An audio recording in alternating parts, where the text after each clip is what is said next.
ಭಾರತಕ್ಕೆ ಜಾಯಿಂಟಾಗಿ ಎಷ್ಟು ಭೂಮಿ ಅದಾವು, ಅಷ್ಟು ಎಷ್ಟು ದೇಶಗಳದಾವು, ರಷ್ಯಾ ಇರ್ಬೋದು, ಮಂಗೋಲಿಯಾ ಇರ್ಬೋದು, ಎಲ್ಲಿವರೆಗೂ ಇವನು ಕುದುರೆ ಓಡ್ತಾವು ಅಲ್ಲಿವರೆಗೂ ವಿಕ್ರಮಾದಿತ್ಯನ ರಾಜ್ಯ ಇತ್ತು. ಈಸಾ ಮಸೀಹ ಅವ್ರು ಹೇಳಿದಾರೆ ಅಲ್ಲಿ ಪುರಾಣದಾಗ ಐತೆ ಅದು. ಈಸಾ ಮಸೀಹ ಅಂದ್ರೆ ಈಸಾ ಅಂತಂದ್ರೆ ಈಶ್ವರ, ಈಶ. ಅವನು ತನ್ನ ಭಾಷೆ ಒಳಗೆ ಮ್ಲೇಂಚ ಭಾಷೆ ಒಳಗೆ ಈಶ್ವರನಿಗೆ ಈಸಾ ಅಂತ ಹೇಳಿದ. ಮಸೀಹ ಅಂತಂದ್ರೆ ಸೇವಕ ಅಥವಾ ಅವನ ಪ್ರತಿನಿಧಿ ಅಥವಾ ಅವನ ಮಗ, ಈ ಅರ್ಥ ಬರ್ತವ. ಅದನ್ನ ಎಲ್ಲ ಸೇರಿಸಿ ಅವನು ಈಸಾ ಮಸೀಹ ಅಂತ ಹೇಳಿದ. ಈಸಾ ಮಸೀಹ ನಾನು ಕುಮಾರ ಗರ್ಭ ಸಂಭೂತ. ಅದಕ್ಕೆ ಬೌದ್ಧ ಧರ್ಮದೊಳಗಿರುವಂಥ ಅಹಿಂಸೆ ತತ್ವಗಳ ಕ್ರಿಶ್ಚಿಯನ್ ಧರ್ಮದೊಳಗೆ ಅದಾವು. ಹೌದು. ಆದ್ರೆ ಅಲ್ಲಿ ಹೆಸರು ಬೇರೆ ಆಯ್ತು. ಈಸಾನಿಂದ ಈಸಾಯಿ ಧರ್ಮ ಸ್ಥಾಪನೆ ಆಯ್ತು. ಮುಂದೆ ಇಸಾಯಿ ಧರ್ಮ ಇಸಾಯಿ ಧರ್ಮ ನಮ್ಮ ಮುಂದೆ ಕ್ರಿಶ್ಚಿಯನ್ ಅಂತ ಆಗೈತಿ. ಈಗೂ ಕೆಲವು ಕಡೆ ಅದನ್ನ ಈಸಾಯಿ ಧರ್ಮ ಅಂತ ಹೇಳ್ತಾರ. ಈಸಾನಿಂದ ಭವಿಷ್ಯ ಮಹಾಪುರಾಣ ತೆಗೆದು ನೋಡಿದ್ರೆ ನಾ ಹೇಳುವಂತ ಎಲ್ಲಾ ವಿಚಾರ ಅದಾವ ಅದ್ರಾಗ.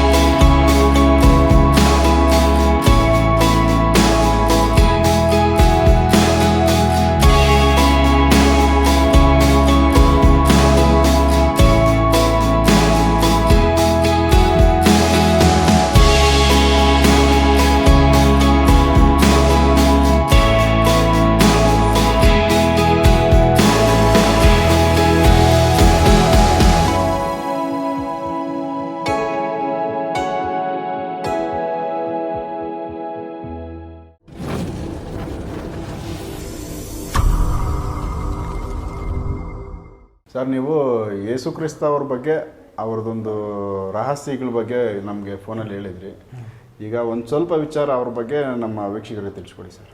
ಯೇಸು ಕ್ರಿಸ್ತ ನಮ್ಮ ಭಾರತಕ್ಕೆ ಬಂದಿದ್ದ ಅಂತ ಹೇಳ್ತಾರೆ. ಹೌದು, ಬಂದಿದ್ದು ಕರೆ ಐತೆ. ಭಾರತಕ್ಕೆ ಬಂದಿದ್ದ ಅಂತ ಅನ್ನೋದಕ್ಕೆ ಕೆಲವೊಂದು ನಮ್ಮ ಪುರಾಣದೊಳಗೆ ಆಧಾರ ಅದಾವು. ಭವಿಷ್ಯ ಮಹಾಪುರಾಣ ಅಂತ ಒಂದು ಪುರಾಣ ಬರುತ್ತೆ. ಓಕೆ. ಅದರೊಳಗೆ ವಿಕ್ರಮಾದಿತ್ಯ ಅಂತ ರಾಜ ಬರ್ತಾನೆ ನಮ್ಮ ಭಾರತದಲ್ಲಿ. ವಿಕ್ರಮಾದಿತ್ಯ ಅವನ ಬಗ್ಗೆ ನಮ್ಮ ಇತಿಹಾಸಕಾರರು ಮುಚ್ಚಿ ಹಾಕಿಬಿಟ್ಟಾರ. ಇತಿಹಾಸಕಾರ ನಮ್ಮವ್ರು ಮುಚ್ಚಿಲ್ಲ, ಬ್ರಿಟಿಷರು ಮುಚ್ಚಿದ್ರು ಅದನ್ನ. ಯಾಕಂದ್ರೆ ಯೇಸು ಕ್ರಿಸ್ತ ಹುಟ್ಟೋದಕ್ಕಿಂತ ಮುಂಚೆ ಇಲ್ಲಿ ನಾಗರಿಕತೆ ಇತ್ತು ಅಂತಂದು ಹೇಳಿದ್ರೆ ಮತ್ತೆ ಅದಕ್ಕಿಂತ ಹೆಚ್ಚಾಕೈತಿ. ಅಂದ್ರೆ ನಮ್ಮವ್ರಕ್ಕಿಂತ ಭಾರತದವ್ರದ್ದು ಹೆಚ್ಚಾಗತ್ತ, ಇವ್ರ ಪ್ರತಿಷ್ಠೆ ಹೆಚ್ಚಾಗತ್ತ ಅನ್ನೋ ಕಾರಣಕ್ಕೆ ನಾವೇ ಮೊದಲು ಬಂದಿದ್ದು, ನಮ್ಮಿಂದಾನೆ ಎಲ್ಲ ತಿಳಿದದ್ದು ಅನ್ನೋಕ್ಕೆ ಅವ್ರೇನು ಮಾಡಿದರು, ಯೇಸು ಕ್ರಿಸ್ತನ್ಕಿಂತ ಮುಂಚಿನ ಇತಿಹಾಸ ಯಾವುದೈತಿ ಅದನ್ನೆಲ್ಲ ಮುಚ್ಚಿ ಹಾಕಿಬಿಟ್ಟು, ಯೇಸು ಕ್ರಿಸ್ತನ್ಕಿಂತ ಒಂದು 100-200 ವರ್ಷ ಮುಂಚೆನ ವಿಕ್ರಮಾದಿತ್ಯ ಇದ್ದ. ಅವನು ಉಜ್ಜಯಿನಿ ಆಳ್ತಿದ್ದ. ಉಜ್ಜಯಿನಿ ವಿಕ್ರಮಾದಿತ್ಯ ಅಂತಂದ್ರೆ ಈ ಇಡೀ ಜಗತ್ತಿನೊಳಗೆ ಅರ್ಧ ಜಗತ್ತು ಪೂರ ಇವನು ಅಧೀನಾಗಿತ್ತು. ಅರ್ಧ ಜಗತ್ತು. ಈಗ ಮೊಘಲರು ಬಂದರು, ಅಶೋಕ ಬಂದ, ಹೌದು, ಇನ್ನು ಯಾರ್ಯಾರು ದೊಡ್ಡ ದೊಡ್ಡ ಚಂಗೀಸ್ ಖಾನ್ ಬಂದ, ಹೌದು, ಯಾರ್ಯಾರು ಜಗತ್ತನ್ನ ಪೂರ್ತಿ ಕಬ್ಜೆ ಮಾಡ್ಕೊಂಡಿದ್ರು ಅಂತ ಹೇಳ್ತಾರ. ಹೌದು. ಇವ್ರು ಎಲ್ಲರಿಗಿಂತ ಮುಂಚೆ ಇವ್ರಕ್ಕಿಂತ ಹೆಚ್ಚು ಜಗತ್ತನ್ನ ಆ ವಿಕ್ರಮಾದಿತ್ಯ ಅಧೀನ ಮಾಡ್ಕೊಂಡಿದ್ದ. ವಿಕ್ರಮಾದಿತ್ಯನ ಹೆಸರು ಏನಾದ್ರು ಬಂತು ಅಂದ್ರೆ ನಮ್ಮವ್ರದ್ದು ಒಂದು ಇದೇನು ಹೆಸರು ಕಡಿಮೆ ಆಗತ್ತ ಅನ್ನೋ ಕಾರಣಕ್ಕೆ ಅದನ್ನ ಹೇಳಲಿಲ್ಲ ಅವರು. ಅಂದ್ರೆ ನಮ್ಮಲ್ಲಿ ನಾವೇ ಸ್ಟ್ರಾಂಗ್ ಆಗಿರಿದ್ದೀವಿ, ನಾವೇ ಆಳ್ವಿಕೆ ಮಾಡಿದ್ದೀವಿ, ನಾವೇ ಅಂದ್ರೆ ತುಂಬ ದೊಡ್ಡ ದೇಶನ ಆಳ್ವಿಕೆ ಮಾಡಿದವ್ರು ನಾವೇ ಅನ್ನೋದನ್ನ ಅವರು ತೋರಿಸ್ಕೊಳ್ಳೋಕ್ಕೋಸ್ಕರ ಇದನ್ನು ತೋರಿಸೋ ಸಲುವಾಗಿ ಇದನ್ನು ಮಾಡಿದರು. ಇನ್ನು ಇಲ್ಲಿ ಏನಾಯ್ತಲ್ಲ ಈ ಪೀಳಿಗೆ, ಹೊಸ ಪೀಳಿಗೆ, ಇವರಿಗೆ ನಮ್ಮ ಹಿಂದೆ ಇಂಥ ದೊಡ್ಡ ದೊಡ್ಡ ಸೂರ್ಯರಿದ್ರು, ಇಂಥ ಜ್ಞಾನಿಗಳಿದ್ರು ಅಂತ ಅನ್ನುವಂಥದ್ದು ಇವರಿಗೆ ಗುರ್ತಾತಂದ್ರೆ ಇವರಲ್ಲಿ ಮತ್ತೆ ಆತ್ಮಶಕ್ತಿ ಜಾಗೃತ ಆಗತ್ತ. ಇವ್ರ ಆತ್ಮಶಕ್ತಿ ಜಾಗೃತ ಆಗಬಾರ, ಸತ್ತು ಹೋಗ್ಬೇಕದ. ಸತ್ತು ಹೋಗ್ಬೇಕ ನೀವೆಲ್ಲ ಅಜ್ಞಾನಿಗಳಿದ್ರಿ, ಮೂರ್ಖರಿದ್ರಿ ಅಂತ ಹೇಳ್ಬೇಕಲ್ಲ. ಅದಕ್ಕೆ ತಮ್ಮದು ಹೆಚ್ಚು ಮಾಡಿ ನಮ್ಮದು ಕಡಿಮೆ ಮಾಡಿ ಬರ್ದಿಟ್ರೆ ನಮ್ಮ ಒಂದು ಇತಿಹಾಸಕಾರರು ಇಲ್ಲಿ ಏನದಾರಲ್ಲ ಇವರು ಸ್ವಂತ ತಮ್ಮ ತಲೆಯಲ್ಲೇ ಏನಪ್ಪ ಅಂದ್ರೆ ವಿಚಾರ ಏನೂ ಮಾಡಲಿಲ್ಲ. ಬ್ರಿಟಿಷರು ಬಾರ್ದಿಟ್ಟದ್ದು ಅಥವಾ ವಿದೇಶಿಯರು ಬಾರ್ದಿಟ್ಟದ್ದು ಇತಿಹಾಸನ ತೊಗೊಂಬಂದು ಇವ್ರಿಗೆಲ್ಲ ಓದಕ್ಕೆ ಕೊಟ್ರು. ಅದ್ರಾಗ ಅವ್ರದೇ ಐತಿ ಅಲ್ಲ. ಹೌದು. ನಮ್ಮ ದೇಶದ್ದು ಏನೂ ಇಲ್ಲ. ಕರೆಕ್ಟ್. ಅದು ಯಾಕಂದ್ರೆ ಆತ್ಮಶಕ್ತಿ ಅನ್ನುವಂಥ ಜಾಗೃತ ಆಗಬಾರ್ದು. ಇವ್ರ ದೇಶಾಭಿಮಾನ ಧರ್ಮಾಭಿಮಾನ ಬೆಳಿತೈತಿ. ಅದು ಬೆಳಿಬಾರ್ದಂದ್ರೆ ಹೊರದೇಶದ ಇತಿಹಾಸ ಇವ್ರು ಓದ್ಬೇಕು. ಅಂದ್ರೆ ಹೊರದೇಶದ ಮೇಲೆ ಹೊರದೇಶದ ಒಂದು ಸಂಸ್ಕೃತಿ ಆಚಾರ ವಿಚಾರದ ಮೇಲೆ ಇವ್ರ ಒಂದು ಅಭಿಲಾಷೆ ಹೆಚ್ಚಾಗಿ ಇಲ್ಲಿದ್ದವರು ಸಹಿತ ಅದನ್ನ ಅನುಕರಣೆ ಮಾಡ್ಲಿ ಅನ್ನುವಂಥ ಒಂದು ವಿಚಾರಕ್ಕೆ ಇದನ್ನು ಮಾಡಿದ್ರು ಅವರು. ಆ ಪ್ರಕಾರ ಆಗೈತಿ. ಈಗ ವಿಕ್ರಮಾದಿತ್ಯ ಅನ್ನುವಂಥವನು 2000 ವರ್ಷದಿಂದ ಉಜ್ಜಯಿನಿ ಆಳ್ತಿದ್ದ. ಅವನು ಬದುಕಿದ್ದ 135 ವರ್ಷ. ಓಕೆ. 100 ವರ್ಷ ಅವನು ರಾಜ್ಯಭಾರ ಮಾಡಿದ. ಎಲ್ಲಿವರೆಗೆ ಅವನು ಕುದುರೆ ಓಡ್ತಾವೋ ಅಲ್ಲಿವರೆಗೂ ಸಹಿತ ಅವನ ರಾಜ್ಯ ಇತ್ತು. ಒಂದು ಅಶ್ವಮೇಧ ಯಾಗ ಅಂತ ಮಾಡೋರಲ್ವಾ, ಕುದುರೆ ಎಲ್ಲಿ ತನಕ ಹೋಗುತ್ತೋ ಅದೆಲ್ಲ ನಮ್ದೇ ಅಂತ, ಆ ಥರನ ಅಂತ ಅಶ್ವಮೇಧ ಯಾಗ ವಿಕ್ರಮಾದಿತ್ಯ ಸಾಕಷ್ಟು ಮಾಡ್ಯಾನ. ವಿಕ್ರಮಾದಿತ್ಯನ ರಾಜ್ಯ ಎಲ್ಲಿವರೆಗೂ ಅಂದ್ರೆ ಅರ್ವಸ್ಥಾನ, ಮತ್ತು ಇವು ಬ್ರಿಟನ್, ಜರ್ಮನಿ, ಫ್ರಾನ್ಸ್, ಸಮುದ್ರದೊಳಗೆ ನಮ್ಮ ಭಾರತ ಭೂಮಿ ಬಿಟ್ಟು ಬೇರ್ಪಟ್ಟಂತ ಒಂದು ಜಾಗ ಬಿಟ್ಟು ಭಾರತಕ್ಕೆ ಜಾಯಿಂಟ್ ಆಗಿ ಎಷ್ಟು ಭೂಮಿ ಅದಾವು, ಎಷ್ಟು ದೇಶಗಳದಾವು, ರಷ್ಯಾ ಇರ್ಬೋದು, ಮಂಗೋಲಿಯಾ ಇರ್ಬೋದು, ಎಲ್ಲಿವರೆಗೂ ಇವನು ಕುದುರೆ ಓಡ್ತಾವು ಅಲ್ಲಿವರೆಗೂ ವಿಕ್ರಮಾದಿತ್ಯನ ರಾಜ್ಯ ಇತ್ತು. ಓಕೆ. ಇದು ಎಷ್ಟು ಸಾವಿರ ವರ್ಷಗಳಿಂದ? 2000 ವರ್ಷಗಳಿಂದ, ಕ್ರಿಸ್ತ ಪೂರ್ವದೊಳಗಿಲ್ಲ. ಬಟ್ ಈ ಇತಿಹಾಸನ ಮುಚ್ಚಿಟ್ರು, ಎಲ್ಲೂ ಆಚೆ ಕಡೆ ಬಂದಿಲ್ಲ. ಈ ಒಂದು ವಿಕ್ರಮಾದಿತ್ಯನಿಂದ ವಿಕ್ರಮಶಕೆ ಅನ್ನುವಂಥದ್ದು ಬಂತ. ವಿಕ್ರಮಶಕೆ, ಶಾಲಿವಾಹನ ಶಕೆ, ವಿಕ್ರಮಶಕೆ. ಇದು ಶಾಲಿವಾಹನ ಶಕೆ ಅನ್ನೋದು ತುಂಬಾ ಪರಿಚಯ ಐತಿ ಈಗ ನಮ್ಮ ಇತಿಹಾಸಗಳಲ್ಲಿ ಓದಬೇಕಾದ್ರೆ. ಉತ್ತರ ಭಾರತದವರು ವಿಕ್ರಮಶಕೆ ಆಚರಣೆ ಮಾಡ್ತಾರೆ, ನಮ್ಮ ದಕ್ಷಿಣ ಭಾರತದವರು ಶಾಲಿವಾಹನ ಶಕೆ ಇದು ಮಾಡ್ತಾರೆ. ಅಂದ್ರೆ ವ್ಯತ್ಯಾಸ ಇಷ್ಟ. ಶಾಲಿವಾಹನ ಅಂದ್ರೆ ವಿಕ್ರಮಾದಿತ್ಯನ ಮೊಮ್ಮಗ, ಅವ್ರದ್ದೇ ಕುಟುಂಬ. ವಿಕ್ರಮಾದಿತ್ಯನ ಮಗ. ಶಾಲಿವಾಹನ ಅವನು ದಕ್ಷಿಣ ಭಾರತದ ಕಡೆ ಹೆಚ್ಚು ಇದನ್ ಮಾಡಿದ್ದ, ರಾಜ್ಯ ಇದನ್ ಮಾಡಿದ್ದ. ಮತ್ತ ಇಲ್ಲಿ ಒಂದು ಜನರದ ಒಂದು ಸಂಪರ್ಕ ಜಾಸ್ತಿ ಇತ್ತು, ಅದಕ್ಕೆ ಇಲ್ಲಿ ಶಾಲಿವಾಹನ ಶಕೆ ಹೆಚ್ಚು ಪ್ರಚಲಿತ ಐತೆ.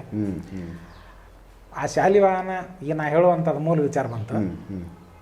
ಶಾಲಿವಾಹನ ಏನೈತಿ, ಅವನು ಅಶ್ವಮೇಧ ಯಾಗ ಮಾಡಿ ದಿಗ್ವಿಜಯ ಮಾಡ್ಕೊಂಡು ಹೋಗೋ ಮುಂದೆ ಹಿಮಾಲಯದ ಆಚೆ ಕಡೆ ಪೂರ್ಣ ದೇಶ ಅಂತ ಬರುತ್ತೆ. ಪೂರ್ಣ ದೇಶ ಅಂದ್ರೆ ಈಗ ಸದ್ಯ ಇವು ಅದಾವಲ್ಲ, ಕಜಕಿಸ್ತಾನ, ಕಿರ್ಗಿಸ್ತಾನ, ಇವಕ್ಕ ಆಗಿನ ಟೈಮ್ಗೆ ಪೂರ್ಣ ದೇಶ ಅಂತ ಹೇಳ್ತಿದ್ರು. ಪೂರ್ಣ ದೇಶ ಮತ್ತು ನಮ್ಮ ಒಂದು ಹಿಮಾಲಯದ ನಡುವೆ ಹಿಮತ್ವಂಗ ಪರ್ವತ ಅಂತ ಒಂದು ಪರ್ವತ ಬರುತ್ತೆ. ಇದು ಈಗಲೂ ಇದೆ, ಅದು ಈಗೂ ಐತೆ. ಹೆಸರು ಸ್ವಲ್ಪ ಚೇಂಜ್ ಆಗಿರ್ತಾವ. ಅಲ್ಲಿ ಹೋದಾಗ ಬಿಳಿ ಬಣ್ಣದ ಒಬ್ಬ ಸಾಧು ಸನ್ಯಾಸಿ ಭೇಟಿ ಆದ. ಶಾಲಿವಾಹನ ಏನು ಮಾಡಿದ, ನೀನು ಯಾರು, ಇಲ್ಲೇ ಏನು ಮಾಡಾಕತ್ತಿ ಅಂತ. ಇಲ್ಲ, ನಾನು ಪಶ್ಚಿಮ ದೇಶದಿಂದ ಬಂದೀನಿ, ಇದ ಯೆರೂಸಲೇಮ್ ಹೇಳ್ತಾರಲ್ಲ ಆ ಸೈಡ್ನಿಂದ ಬಂದೇನೆ ನಾನು. ಇಲ್ಲೇ ಬೌದ್ಧ ಧರ್ಮ ಅಭ್ಯಾಸ ಮಾಡಿದ್ದ ನಮ್ಮ ದೇಶಕ್ಕೆ ಬಂದು. ಅಲ್ಲಿ ಶಾಲಿವಾಹನನು ಕೂಡ ಭೇಟಿ ಆದಾಗ ನೀ ಯಾರು ಅಂದಾಗ ಅವನು ನನ್ನ ಹೆಸರು ಈಸಾ ಅಂತ ಹೇಳ್ತಾನ. ಈಸಾ ಮಸೀಹ ಅವ್ರು ಹೇಳಿದಾರೆ ಅಲ್ಲಿ, ಪುರಾಣದಾಗ ಐತೆ ಅದು. ಈಸಾ ಮಸೀಹ ಅಂದ್ರೆ, ಈಸಾ ಅಂತಂದ್ರೆ ಈಶ್ವರ, ಈಶ. ಅವನು ತನ್ನ ಭಾಷೆ ಒಳಗೆ, ಮ್ಲೇಂಚ ಭಾಷೆ ಒಳಗೆ ಈಶ್ವರನಿಗೆ ಈಸಾ ಅಂತ ಹೇಳಿದ. ಮಸೀಹ ಅಂತಂದ್ರೆ ಸೇವಕ ಅಥವಾ ಅವನ ಪ್ರತಿನಿಧಿ ಅಥವಾ ಅವನ ಮಗ, ಈ ಅರ್ಥ ಬರ್ತವ. ಅದನ್ನ ಎಲ್ಲ ಸೇರಿಸಿ ಅವನು ಈಸಾ ಮಸೀಹ ಅಂತ ಹೇಳಿದ. ಈಸಾ ಮಸೀಹ ನಾನು ಕುಮಾರಿ ಗರ್ಭ ಸಂಭೂತ. ಕುಮಾರಿ ಗರ್ಭ ಸಂಭೂತ ಅಂತಂದ್ರೆ, ಕುಮಾರಿ ಅಂತಂದ್ರೆ ಯಾರಿಗೆ ಅಂತಾರ, ಮದುವೆ ಆಗೋದಕ್ಕಿಂತ ಮದುವೆ ಆಗಿರೋದಿಲ್ಲಲ್ಲ ಅವ್ರಿಗೆ ಕುಮಾರಿ ಅಂತ ಹೇಳ್ತಾರೆ. ಅಂದ್ರೆ ನಾ ಮದುವೆ ಆಗದೆ ಇದ್ದಕ್ಕೆ ಹೊಟ್ಟೆಯಿಂದ ಹುಟ್ಟಿನಿ ಅಂತದ ಅರ್ಥ. ಕುಮಾರಿ ಗರ್ಭ ಸಂಭೂತ ಅಂದ್ರೆ ಮತ್ತೆ ಯೇಸುನ ಸಹಿತ ಅವರ ಅಪ್ಪ ಮದುವೆ ಆಗೋದಕ್ಕಿಂತ ಮುಂಚೆ ಆಕೆ ಅಲ್ಲೇ ಹೊಟ್ಟಿಲಿದ್ಲು. ಅದ ಅಲ್ಲಿ ಅವ್ರ ಬೈಬಲ್ನಾಗ ಬರ್ತದ. ಅವರು ಈಗ ಪುರಾಣ ಏನು ಅವ್ರ ಯೇಸು ಕ್ರಿಸ್ತ ಬಗ್ಗೆ ಮಾತಾಡ್ಬೇಕಾದಾಗ ಇದು ಮೆನ್ಷನ್ ಆಗೈತೆ, ಅಲ್ಲಿ ಕೂಡ ಅವ್ರ ಬೈಬಲ್ನಾಗ ಐತೆ. ಮುಂದೆ ಅವನು ಜೋಸೆಫ್ ಏನ್ ಮಾಡಿದ, ಆಕೆನ ಮೇರಿನ ತಿರಸ್ಕಾರ ಮಾಡಿದ. ನಾನು ಈಕಿ ಮದುವೆ ಆಗೋದಕ್ಕಿಂತ ಮುಂಚೆನೆ ಈಕಿ ಗರ್ಭ ಐತಿ, ಅದಕ್ಕೆ ಒಲ್ಲೆ ಅಂದಾಗ ಅಲ್ಲಿ ಒಂದು ಏಂಜಲ್ಸ್ ಬಂತು. ಏಂಜಲ್ಸ್ ಅಂದ್ರೆ ಕನ್ನಡದೊಳಗೆ ಅದಕ್ಕೆ ದೇವ ಪಕ್ಷಿ ಅಂತ ಹೇಳ್ತಾರ. ಅದನ್ನ ನೋಡಾಕ ದೇವತೆಗಳು ಹಂಗಿದ್ರು ಅದಕ್ಕೆ ರೆಕ್ಕಿರ್ತಾವ.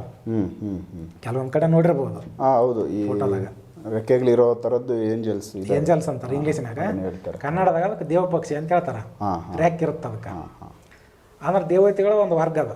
ದೇವ ಕನ್ಯರು ಅಂತೆಲ್ಲ ಕರೀತಾರೆ. ಕನ್ಯರಲ್ಲ, ದೇವತೆಗಳ ಸೇವಕರವರು.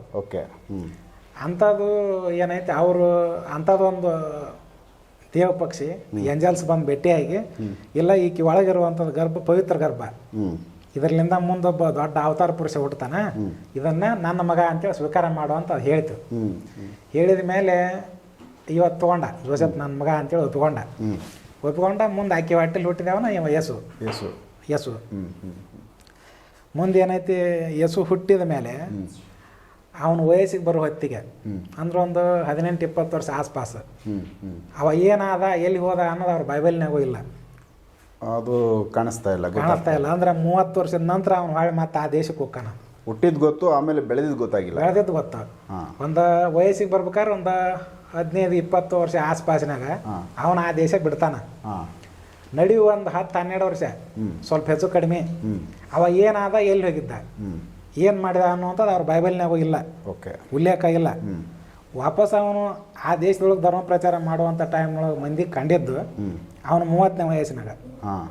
ಅಂದ್ರೆ ನಡಿವು ಇಷ್ಟು ವರ್ಷ ಏನು ಮಾಡಿದ ಅದನ್ನ ಅವ್ರು ಹೇಳಂಗಿಲ್ಲ. ಅವನ ಆ ಟೈಮ್ನಾಗ ಏನು ಮಾಡಿದ ಅಂದ್ರೆ ಭಾರತಕ್ಕೆ ಬಂದಿದ್ದ. ಬಂದು ಇಲ್ಲಿ ಏನಪ್ಪ ಅಂದ್ರೆ ಇದನ್ನೆಲ್ಲ ಸ್ಟಡಿ ಮಾಡಿದ. ಇಲ್ಲಿ ಜಾಸ್ತಿ ಒಂದು ಒಲವು ಕೊಟ್ಟಿದ್ದು ಬೌದ್ಧ ಧರ್ಮದ ಮೇಲೆ. ಅದಕ್ಕೆ ಬೌದ್ಧ ಧರ್ಮದೊಳಗಿರುವಂಥ ಅಹಿಂಸೆ ತತ್ವಗಳ ಕ್ರಿಶ್ಚಿಯನ್ ಧರ್ಮದೊಳಗೆ ಅದಾವು. ಆದ್ರೆ ಅಲ್ಲಿ ಹೆಸರು ಬೇರೆ ಆಯ್ತು ಅಷ್ಟ.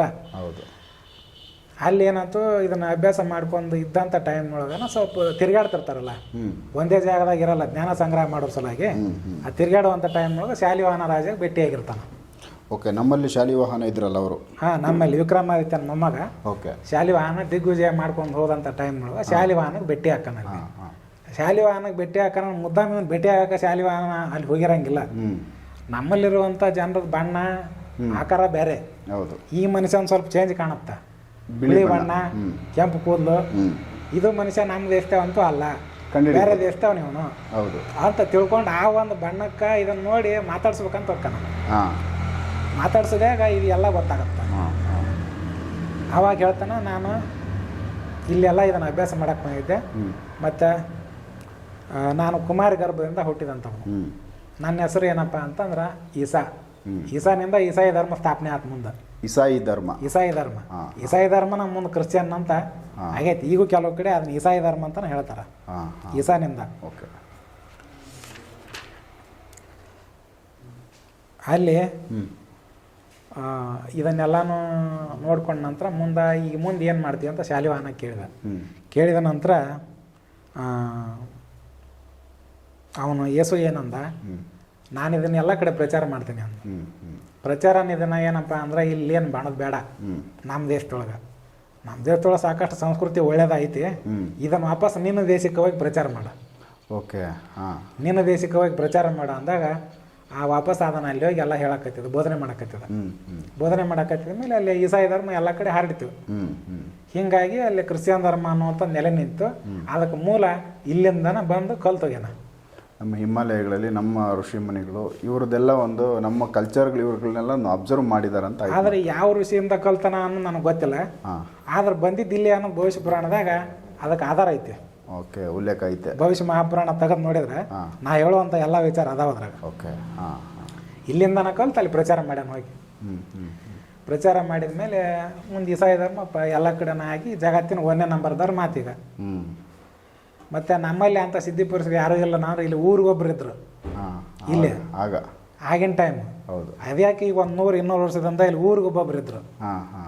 ಇವ್ರು ಜಾಸ್ತಿ ಪ್ರಚಾರ ಮಾಡಲಿಲ್ಲ, ತಮ್ಮೂರು ಇದು ಏನೈತಿ ಇಷ್ಟ ಅಲ್ಲಿ ಯಾರೂ ಇಲ್ಲ. ಮರುಭೂಮಿ ಒಳಗೆ ಏನಪ್ಪ ಅಂದ್ರೆ ಔಡ್ಲ ಗಿಡನ ಹೆಮ್ಮರ ಅಂತ. ಯಾವ್ದು ಗಿಡನ ಇಲ್ಲ, ಬಟಾ ಬೈಲಿ. ಮತ್ತೆ ಅಲ್ಲಿ ಔಡ್ಲ ಗಿಡನ ಹೆಮ್ಮರ ಯಾಕೆ ಕಾಣುತ್ತೆ, ಅದೇ ದೊಡ್ಡದಲ್ಲಿ. ಇಲ್ಲಿ ನಮ್ಮಲ್ಲಿ ದೊಡ್ಡ ದೊಡ್ಡ ಗಿಡಗಳು ಅದಾವ. ಇದು ಒಂದಕ್ಕಿಂತ ಒಂದು ಮರ ದೊಡ್ಡದು. ಹಿಂಗಾಗಿ ಇಲ್ಲಿ ಕಾಂಡ ಬರಂಗಿಲ್ಲ ಅಂತವ್ರು ಎಷ್ಟೋ ಮಂದಿ ಆಗೋಗ್ಯಾರ. ಇಲ್ಲಿ ದೊಡ್ಡ ದೊಡ್ಡ ಜ್ಞಾನಿಗಳು ಇಲ್ಲಿ ಗೊತ್ತಾಗ್ದಿರ ಸೈಲೆಂಟ್ ಆಗಿ ಆಗೋಗ್ಯಾರ. ಊರಿಗೆ ಒಂದೊಂದು ಕಡೆ, ಊರಿಗೆ ಒಂದೊಂದು ಜಾಗದಾಗ 3-4 ಮಂದಿ ಆಗ್ಯಾರ. ಅವು ಪ್ರಚಲಿತದೊಳಗಿಲ್ಲ, ಕೆಲವ್ರಿಗೆ ಗೊತ್ತಿಲ್ಲ. ಗೊತ್ತಿದ್ರು ಆ ಲೋಕಲ್ ಮಂದಿಗೆ ಗೊತ್ತಿರುತ್ತೆ ಅಷ್ಟೇ. ಯೇಸುವಿನ ಬಗ್ಗೆ ಅಂತೂ ನನಗೆ ಗೊತ್ತಿದ್ದದ್ದು ಎಷ್ಟು ಮಾಹಿತಿ ಪುರಾಣದಾಗ ಓದಿದ್ದು ನಾ ಹೇಳಿನಿ. ಇನ್ನು ಇದನ್ನು ಮುಗಿದ ಮೇಲೆ ಮೊಹಮ್ಮದ್ ನಬಿ ಬಗ್ಗೆ ಹೇಳ್ತೀನಿ. ಅದನ್ನು ನೆಕ್ಸ್ಟ್ ಎಪಿಸೋಡಲ್ಲಿ ಮಾತಾಡೋಣ. ಅಂದರೆ ಮೊಹಮ್ಮದ್ ಆ ಒಂದು ಧರ್ಮನೂ ಕೂಡ ಈಗೇನು ಮುಸ್ಲಿಂ ಅಂತ ಕರಿತೀವಿ, ಅದು ಅದರದ್ದು ಹಿಂದಿನ ಇತಿಹಾಸ ಖಂಡಿತ. ಅದನ್ನ ನೆಕ್ಸ್ಟ್ ಎಪಿಸೋಡಲ್ಲಿ ಮಾತಾಡೋಣ. ನಮಸ್ಕಾರ.